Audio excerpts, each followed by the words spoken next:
क्या एक बेटी अकेले अपने पूरे राजनीतिक घराने की डूबती हुई विरासत बचा सकती है? जिस दिन पिता जेल गए उसी दिन विरोधियों ने ऐलान कर दिया कि इस परिवार का राजनीतिक अध्याय अब खत्म हो चुका है।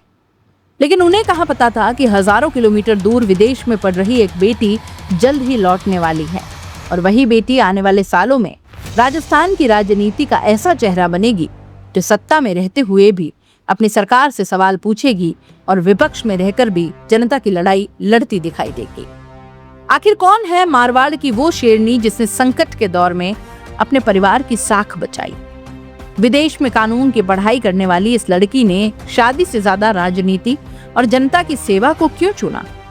और आखिर आज तक दिव्या मदेरणा ने शादी क्यों नहीं की? इन सभी सवालों के जवाब इस खास रिपोर्ट में। राजस्थान की राजनीति में कुछ परिवार ऐसे हैं जिनका नाम सिर्फ चुनाव नहीं जिताता, बल्कि दशकों की राजनीतिक विरासत का प्रतीक माना जाता है। ऐसा ही एक नाम है मदेरणा परिवार। 25 अक्टूबर 1984 को जोधपुर के इस प्रतिष्ठित राजनीतिक परिवार में जन्मी दिव्या मदेरणा बचपन से ही राजनीति के माहौल में पली बड़ी। उनके दादा स्वर्गीय परसराम मदेरणा राजस्थान की राजनीति के सबसे प्रभावशाली नेताओं में गिने जाते थे। उन्हें प्रदेश की राजनीति का भीष्म पितामह कहा जाता था। किसान राजनीति से लेकर विधानसभा तक उनका दबदबा ऐसा था कि राजनीतिक फैसलों में उनकी राय बेहद अहम मानी जाती। इसके बाद इस विरासत को आगे बढ़ाया पिता महिपाल मदेरणा ने, जिन्होंने राजस्थान सरकार में जल संसाधन मंत्री के रूप में काम किया। यानी राजनीति दिव्या के लिए कोई नया विषय नहीं था, बल्कि बचपन से ही उनकी जिंदगी का हिस्सा थी। लेकिन परिवार ने सिर्फ राजनीति नहीं, शिक्षा को भी उतनी ही अहमियत दी थी। दिव्या ने अजमेर के प्रतिष्ठित मेयो कॉलेज से स्कूली शिक्षा पूरी की। इसके बाद पुणे विश्वविद्यालय से अर्थशास्त्र में स्नातक किया और फिर कानून की पढ़ाई के लिए इंग्लैंड की नॉटिंघम यूनिवर्सिटी चली गई। उनका भविष्य पूरी तरह अलग दिशा में जाता दिख रहा था। लेकिन कहते हैं ना कि जिंदगी हमेशा हमारी योजनाओं के मुताबिक नहीं चलती। साल 2011 यही वो साल था जिसने मदेरणा परिवार की पूरी दुनिया बदल कर रख दी। भंवरी देवी हत्याकांड में नाम आने के बाद महिपाल मदेरणा को जेल जाना पड़ा। पूरे प्रदेश में इस मामले की चर्चा थी। विरोधियों को लगा कि अब मदेरणा परिवार की राजनीति हमेशा के लिए खत्म हो जाएगी। राजनीतिक गलियारों में ये चर्चा आम हो गई कि अब इस परिवार का प्रभाव इतिहास बनकर रह जाएगा। लेकिन बस यहीं से कहानी ने एक बड़ा मोड़ लिया। विदेश में पढ़ाई कर रही दिव्या मदेरणा ने अपना रास्ता बदलने का फैसला किया। उन्होंने कानून की पढ़ाई पूरी की और सीधे मारवाड़ लौट आई। उस समय परिवार राजनीतिक और सामाजिक दोनों मोर्चों पर सबसे कठिन दौर पर गुजर रहा था। दिव्या ने अपनी मां लीला मदेरणा के साथ गांव-गांव जाकर लोगों से मुलाकातें की। उन्होंने किसी बड़े पद से राजनीति की शुरुआत नहीं की। सबसे पहले जनता का भरोसा जीतने पर ध्यान दिया, और यही वजह रही कि साल 2015 में उन्होंने जोधपुर जिला परिषद का चुनाव लड़ा और बड़ी जीत हासिल की। ये जीत सिर्फ एक चुनावी सफलता नहीं, बल्कि इस बात का संकेत थी कि मदेरणा परिवार अभी भी राजनीति से बाहर नहीं हुआ है। जिला परिषद के दौरान दिव्या लगातार गांवों में जाती, लोगों की समस्याएं सुनती और अपनी अलग पहचान बनाती। 3 साल बाद 2018 का विधानसभा चुनाव आया। कांग्रेस ने उन्हें परिवार की पारंपरिक सीट ओसियां से उम्मीदवार बनाया। मुकाबला आसान नहीं था। सामने मजबूत विपक्ष था और परिवार के पुराने विवाद भी लोगों की यादों में ताजा थे। लेकिन दिव्या ने पूरी ताकत से चुनाव लड़ा। उन्होंने अपने भाषणों, जनसंपर्क और लगातार जमीनी मौजूदगी के दम पर जनता का भरोसा जीता और पहली बार राजस्थान विधानसभा पहुंच गई।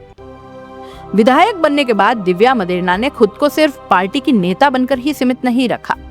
उन्होंने कानून व्यवस्था, प्रशासनिक लापरवाही और जनहित के मुद्दों पर खुलकर आवाज उठाई। कई बार ऐसा भी देखने को मिला कि जब उन्होंने अपनी ही पार्टी की सरकार और मंत्रियों पर भी सवाल खड़े कर दिए। विधानसभा के अंदर उनके भाषणों ने उन्हें एक बेबाक और मुखर विधायक की पहचान दिलाई। यही कारण है कि समर्थक उन्हें नीडर नेता कहते हैं, जबकि राजनीतिक विरोधी भी उनकी सक्रियता को नजरअंदाज नहीं कर पाए। अब बात उस सवाल की करते हैं जो अक्सर सोशल मीडिया से लेकर मारवाड़ की चौपालों तक चर्चा का विषय बना रहता है। दिव्या मदेरणा ने अब तक शादी क्यों नहीं की? इस सवाल का जवाब खुद दिव्या कई बार सार्वजनिक मंचों और इंटरव्यूज में दे चुकी हैं। उनका कहना है कि शादी करना या न करना पूरी तरह व्यक्तिगत फैसला है। उनके अनुसार जब उन्होंने राजनीति में कदम रखा तो उनकी पहली प्राथमिकता अपने परिवार की राजनीतिक विरासत को संभालना और जनता का विश्वास वापस जीतना था। दिव्या का मानना है कि राजनीति उनके लिए सिर्फ चुनाव लड़ने का माध्यम नहीं, बल्कि जीवन का मिशन है। उनका कहना था कि यदि वे अपनी पूरी ऊर्जा जनता की सेवा में लगाना चाहती हैं, तो ये उनका व्यक्तिगत निर्णय है कि वे विवाह करें या न करें। वे ये भी कह चुके हैं कि समाज को महिलाओं की सफलता का पैमाना केवल शादी नहीं बनाना चाहिए। एक महिला अपनी पहचान, अपने फैसलों और अपने काम के दम पर भी सम्मान हासिल कर सकती है। हालांकि साल 2023 के राजस्थान विधानसभा चुनाव में दिव्या मदेरणा को ओसियां सीट पर बेहद करीबी मुकाबले में हार का सामना करना पड़ा, लेकिन चुनावी हार के बाद भी उन्होंने क्षेत्र से दूरी नहीं बनाई। वे लगातार जनता के बीच सक्रिय हैं, स्थानीय मुद्दों को उठाती हैं और विपक्ष में रहते हुए भी अपनी राजनीतिक भूमिका अच्छी तरह निभा रही है। और यही वजह है कि समर्थकों का मानना है कि दिव्या मदेरणा की राजनीति किसी पद या सत्ता पर निर्भर नहीं है, बल्कि जनता से उनके सीधे जुड़ाव पर आधारित है। आज दिव्या मदेरणा राजस्थान की उन चुनिंदा महिला नेताओं में गिनी जाती है जिन्होंने मुश्किल दौर में परिवार की राजनीतिक विरासत संभाली, जमीनी राजनीति की राह चुनी और अपनी अलग पहचान भी बनाई। उनकी कहानी सिर्फ एक राजनीतिक परिवार की बेटी की कहानी नहीं, बल्कि उस संघर्ष की कहानी है जिसमें एक बेटी ने संकट के समय जिम्मेदारी उठाई, मैदान में उतरी और ये साबित करने की कोशिश की कि विरासत सिर्फ नाम से नहीं, काम से आगे बढ़ती है। आने वाले